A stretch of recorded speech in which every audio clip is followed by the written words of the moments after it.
हदात इलाके में आईडीएफ की एयर स्ट्राइक, ब्रेकिंग और शॉट। 10 से ज्यादा जगहों पर दो जोरदार धमाके हुए हैं।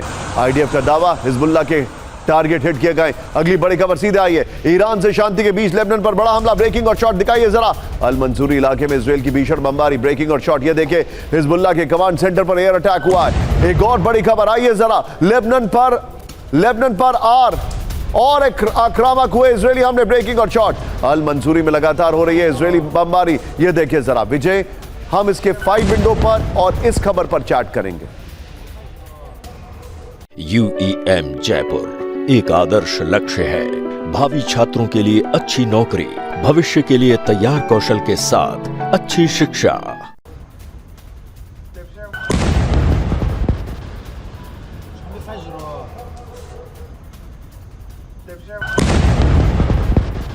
इसके 5 विंडो पर आइए विजय। लेबनान पर इजराइल का जो हमला चल रहा है वो मैं दिखा रहा हूं। ईरान को चुनौती है, दक्षिण लेबनान में बमबारी है। ये देखिए और आगे क्या क्या हो रहा है ये मैं आपको बता रहा हूं। लेकिन अब बिग वॉल विजय, मेरा सजेशन होगा बल्कि हम बिग वॉल पर आएं और अब बिग वॉल के साथ ये सारी ब्रेकिंग्स को दिखाइए जरा। इस वक्त की बड़ी खबर, लेबनान पर हमले शुरू। ईरान से शांति के बीच लेबनान पर हमले क्यों हो रहे हैं? लेबनान पर हमले नहीं होंगे ये पहली शर्त थी, फिर हमले क्यों हो रहे हैं? फिर क्या इजराइल नहीं चाहता कि ईरान से शांति बहाल हो? क्या लेबनान के बहाने जंग को भड़काने की कोशिश है? विजय यही लीजिएगा और तीनों ब्रेकिंग और शॉट प्ले करेगा। सुमेरा, लेबनान तो पहली कंडीशन थी ना, उसी कंडीशन को नहीं माना जा रहा है।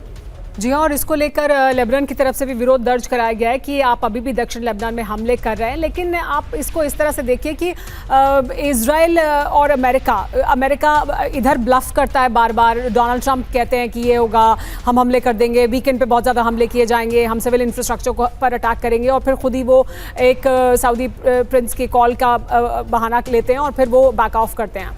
दूसरी तरफ वो प्रेशर बनाने की कोशिश करते हैं लेबनान में। और इजराइल को तो देखिए, लेबनान में जो उसके ऑब्जेक्टिव्स हैं उसे पूरे करने हैं, उसे जब लगता है कि वो यहाँ पर अपने ऑब्जेक्टिव्स को पूरा कर सकता है, हिजबुल्लाह को अटैक करना चाहता है, तो वो वहाँ पर अटैक करता है। यानी उस तरफ भी दबाव बनाने की कोशिश होती है।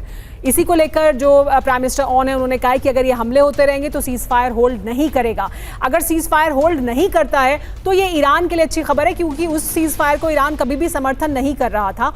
दूसरी तरफ इजराइल ये चाहता है कि वो जो उसके ऑब्जेक्टिव्स है लेबनान में वो उसे हासिल करे, वो हिजबुल्लाह की जो ताकत है उसको ज़्यादा से ज़्यादा कमज़ोर कर दे जब तक कि वो कर सकता है। तो सुमेरा, अगर मैं बात करूं, अभी इस वक्त इस युद्ध को रुकने की 3 कंडीशंस थी चीज़ों को नॉर्मलाइज करने की। पहली होमस में बहुत बड़ा एलिमेंट ऑफ डाउट है, दोनों एक दूसरे के ऊपर ट्रस्ट नहीं कर रहे हैं।